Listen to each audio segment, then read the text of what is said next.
নমস্কার,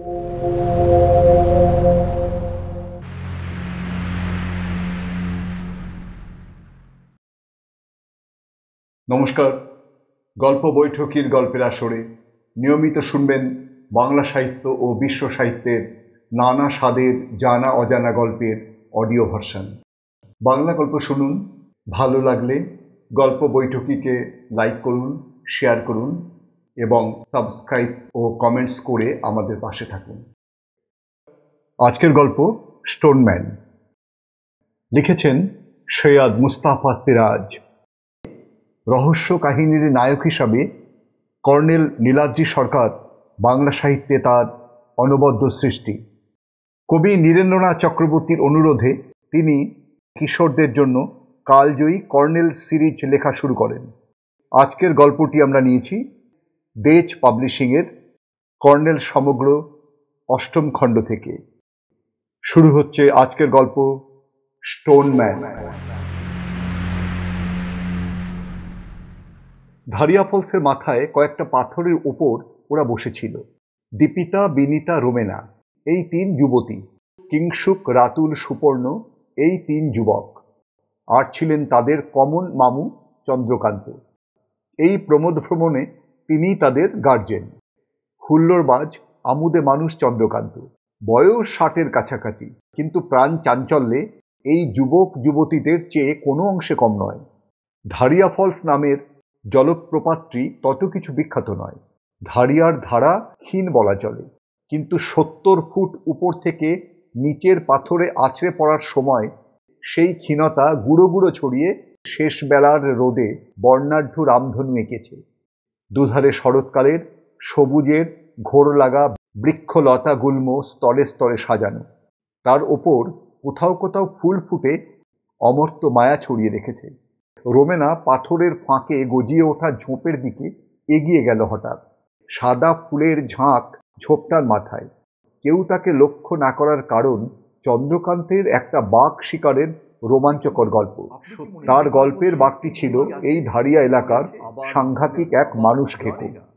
রোমেনা কয়েকটা ফুল তুলে চুলে গুঁজল, তারপরে ফুলপরি হওয়ার আকস্মিক নেশার মতোই তাকে পেয়ে বসলো হারিয়ে যাওয়ার নেশায়। সে পাথরগুলোর আড়ালে গিয়ে বসে পড়ল। নিঝুম পরিবেশে শুধু জলপ্রপাতের শব্দ ছাপিয়ে চন্দ্রকান্তের চড়া গলায় গল্প বলার শব্দ ভেসে আসছিল। রোমেনা মুখ টেপে হাসছিল। যখন ওরা দেখবে রোমেনা নেই, ওরা নিশ্চয়ই ভাববে রোমেনাকে বাঘে তুলে নিয়ে গেছে। কি দারুণ হইচই না হবে। রোমেনা ভাবছিল, আচ্ছা, যদি সত্যিই তাকে এখন বাঘে তুলে নিয়ে যায়, সুপর্ণ কি করবে? সুপর্ণের প্রতিক্রিয়া যাচাই করার এমন সুযোগ রোমেনা আর পাবে না। দেখা যাক না সুপর্ণ কি করে। রাতুল, কিংশুক, দীপিতা, বিনিতা সবাই জানে রোমেনার সঙ্গে সুপর্ণর একটা গোপন সম্পর্ক আছে। চন্দ্রকান্তও টের পেয়েছেন। উনি খোলা মনের মানুষ, চলা বলায় নাগরিকত্বের পালিশ কম। হাসতে হাসতে বলেছিলেন, কলকাতায় যাওয়া হয়নি অনেকদিন, এবার যাওয়ার একটা চান্স পাবো মনে হচ্ছে। সুপু আর রুমুর ঘটকালি না হয় আমিই করলুম। সবাই হেসে অস্থির, সুপর্ণ ও রোমেনাও। দীপিতা বলছিল, ভেতরে ভেতরে রেজিস্ট্রেশন হয়ে গেছে মামু, আপনার ঘটকালির নো হোপ নো চান্স। তবে ইনফরমালি এখনই এদের মালা বদল ঘটিয়ে দিতে পারেন। চন্দ্রকান্ত বলেছিলেন, ওকে চলো, আজই বিকেলে ধারিয়া ফলসে গিয়ে বনু দেবীকে সাক্ষী রেখে বুনো ফুলের মালা ফালা গেঁথে তোমরা ঝিকঝাক ঝিকঝাক নাচবে, ব্রেক ড্যান্স। ধারিয়া ফলসের দিকটা পশ্চিমে, ওদিকের অনেক দূরে পাহাড় নেই, জঙ্গল আছে, তাই বিকেলের আলো এসে সরাসরি পড়েছে প্রপাতের উপর। কিন্তু উত্তর, দক্ষিণ ও পূর্বে টিলা পাহাড় উঁচু নিচু হয়ে ঢেউয়ের মতো চলে গেছে অনেক দূর। উত্তর দিকটায় খোঁয়া বিছানো রাস্তা, সেখানে সাদা অ্যাম্বাসাডার দাঁড়িয়ে আছে। গাড়িটা চন্দ্রকান্তের। চন্দ্রকান্তের গল্প ওটা থেমে গেল। আরে, রুমুটা কোথায় গেল বলে হাঁক দিলেন, রুমু, রুমু, বাঘ আছে, চলে আয়। রাতুল বলল, সুপু, খুঁজে আনো কে? রুমু তোরই লায়াবিলিটি কিন্তু। সুপর্ণ গম্ভীর হয়ে গেল। ওসব ফানি কথাবার্তা বন্ধ করতো তোরা। যা বাবা, দীপিতা বলল, ফানি ব্যাপারটা এখানেই তো অনুষ্ঠিত হবার কথা। সুপুদা, ডোন্ট ফরগেট দ্যাট। মামাবাবু দেখুন, সুপু কেমন থুম্ম মুখে তাকাচ্ছে। চন্দ্রকান্ত আবার ডাকলো, রুমু, রুমু, চলে এসো, জঙ্গল জায়গা, পোকামাকড় থাকবে। বিনিতা দীপিতার ছোট বোন। সে হাসতে হাসতে বলল, ভূত আছে বলুন মামু। রুমু ভূতে ভীষণ ভয় পায়। কিংসুক উঠে দাঁড়িয়ে বলল, সুপু, তোর হয়ে আমি খুঁজে আনছি।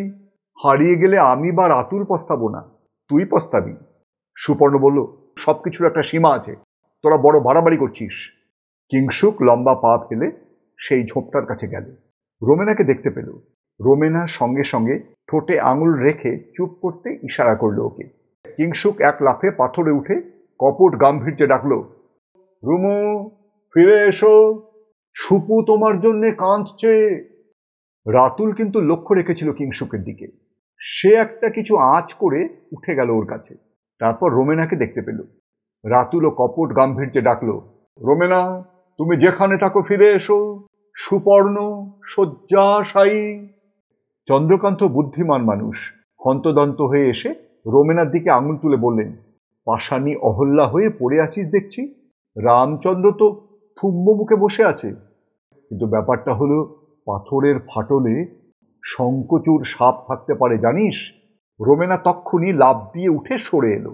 যান, খালি মিথ্যে ভয় দেখাচ্ছেন, বলে সে হেসে ফেলল।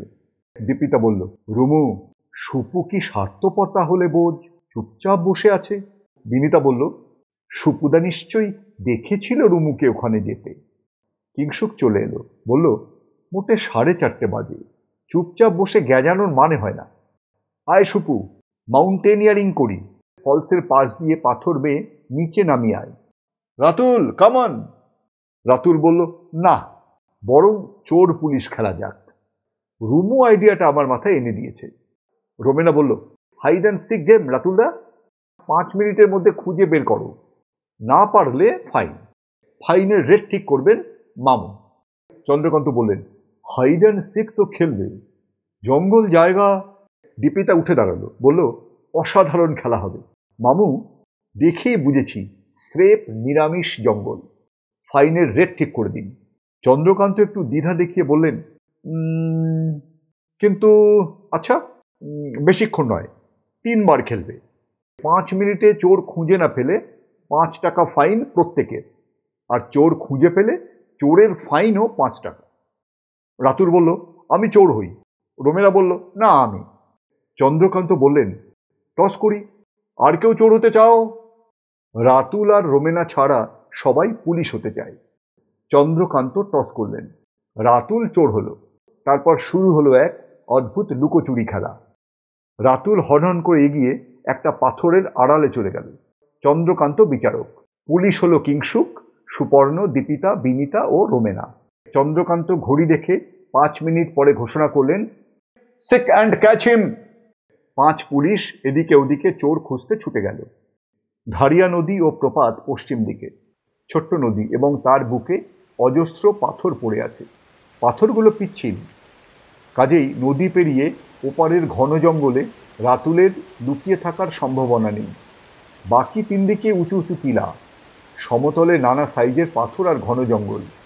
পূর্বের জঙ্গল ও পাহাড় ভেদ করে এক ফালি খোঁয়া বিছানো রাস্তা প্রপাতের 100-2 গজ দূরে বাঁক নিয়ে চলে গেছে দক্ষিণে। রোমেনা গেল রাস্তাটার দিকে।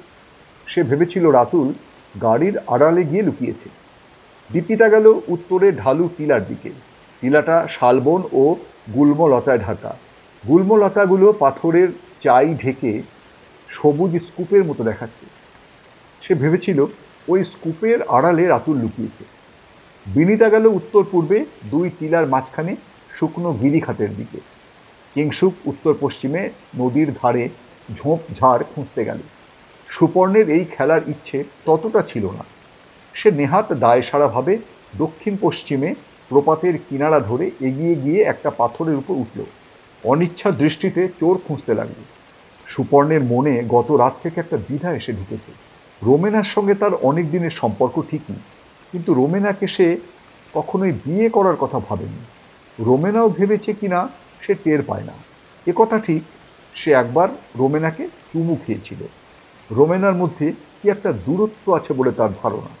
রোমেনা যেন একটা অদ্ভুত উঁচু বাড়ির মতো, যে বাড়ির উঁচু তলায় ওঠার কোনো সিঁড়ি নেই। সেন্ট পলস কলেজে পড়ার সময় দুজনের মধ্যে ওই সম্পর্ক গড়ে উঠেছিল। বিশ্ববিদ্যালয়ে সেটা ঘনিষ্ঠতর হয়েছিল। বিশ্ববিদ্যালয় থেকে বেরিয়ে সুপর্ণ একটা কোম্পানির পারচেজ অফিসার হয়েছে এবং রোমেনা হয়েছে একটা খবরের কাগজে বিজ্ঞাপন বিভাগের সহকারী ম্যানেজার। দুজনেই মোটামুটি সচ্ছল মধ্যবিত্ত পরিবারের সন্তান। সুপর্ণের বাবা মা বেঁচে নেই, দাদার সঙ্গে থাকে। রোমেনার বাবা মা বেঁচে আছেন, তবে রোমেনার বাবা রিটায়ার্ড আইনজীবী এবং মা চির গৃহিণী। তাদের একমাত্র সন্তান রোমেনা। গতরাতে দীপিতা হঠাৎ সুপর্ণের সঙ্গে ঘনিষ্ঠ হয়েছে। চন্দ্রকান্তের এক বোনের দুই মেয়ে, দীপিতা এবং বিনিতা। চন্দ্রকান্তের বাড়ির বিশাল লনে কিছু উঁচু বিদেশি গাছ আছে। সুপর্ণ মাঝে মাঝে কেমন যেন বিষণ্ণ বোধ করে। সে জ্যোৎস্নায় একটা গাছের ছায়ে একা দাঁড়িয়েছিল। হঠাৎ দীপিতা পেছন থেকে পা টিপে টিপে গিয়ে তার দুই চোখ চেপে ধরেছিল। নিছক কৌতুক, কিন্তু দীপিতার মধ্যে কি একটা টান অনুভব করেছিল সুপর্ণ। দীপিতা যেন রোমেনার কাছ থেকে তাকে কেড়ে নিতে চাইছে, নাকি মনের ভুল। দীপিতা অবশ্য একটু গায়ে পড়া স্বভাবের মেয়ে। কিংশুক ও দীপিতার মধ্যে আবেগময় সম্পর্ক ছিল বলে সুপর্ণের ধারণা। কিংশুককে আজ সকাল থেকে যেন এড়িয়ে থাকতে চেষ্টা করছে দীপিতা। কিংশুক বিনিতার সঙ্গে বেশি কথা বলছে। কিছু কি ঘটেছে?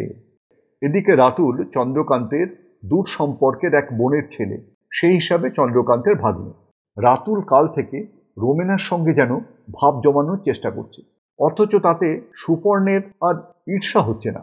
নিজের এই আকস্মিক পরিবর্তনে সুপর্ণ নিজেই বিস্মিত। সে পাথরে দাঁড়িয়ে একটা সিগারেট ধরালো। ঠিক ওই সময় উত্তরে রোমেনার চিৎকার শোনা গেল, পেয়েছি পেয়েছি, রেড হ্যান্ডেড কট। সুপর্ণ দেখল রাতুলের শার্টের কলার ধরে নিয়ে আসছে রোমেনা। দুজনের মুখে উজ্জ্বল হাসি।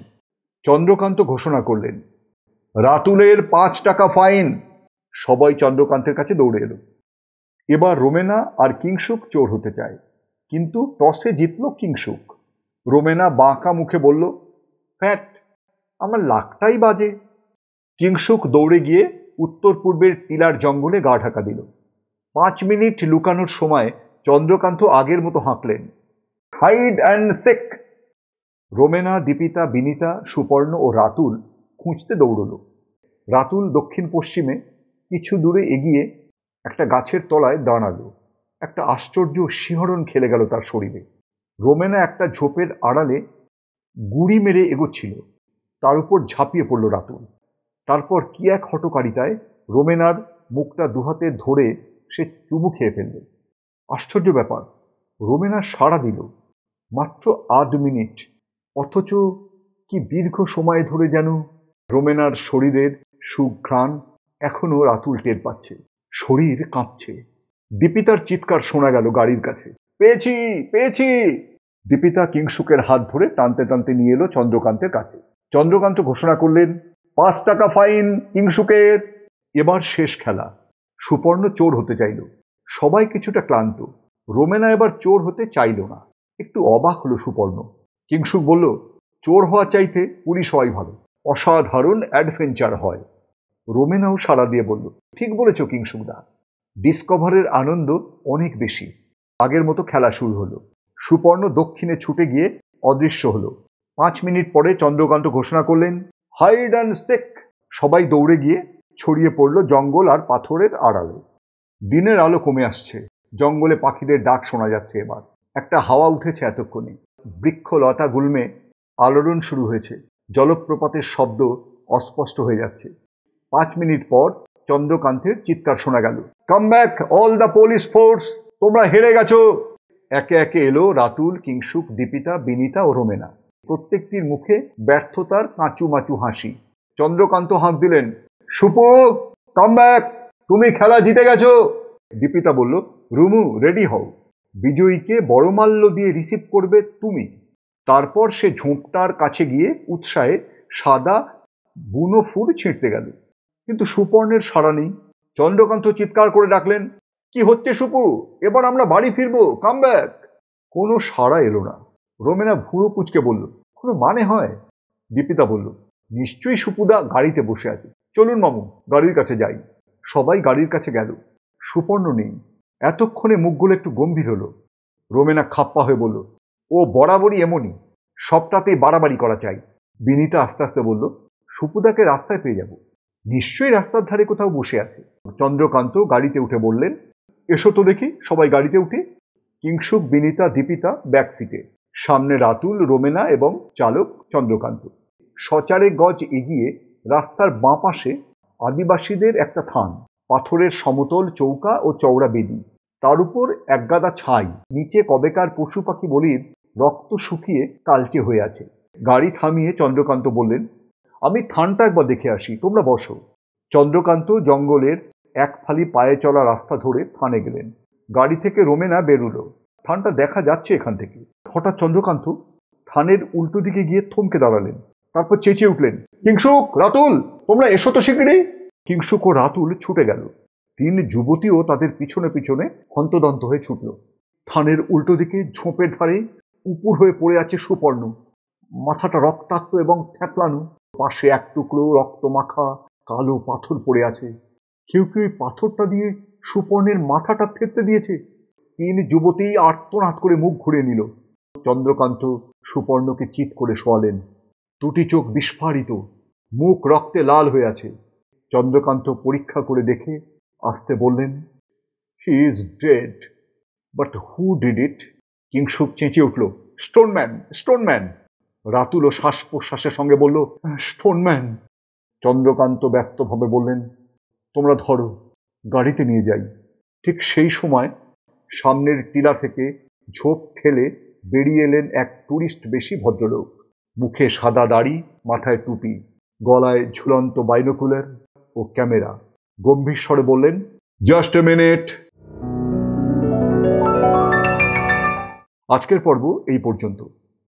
সুপর্ণের মৃত্যুর পেছনে কে?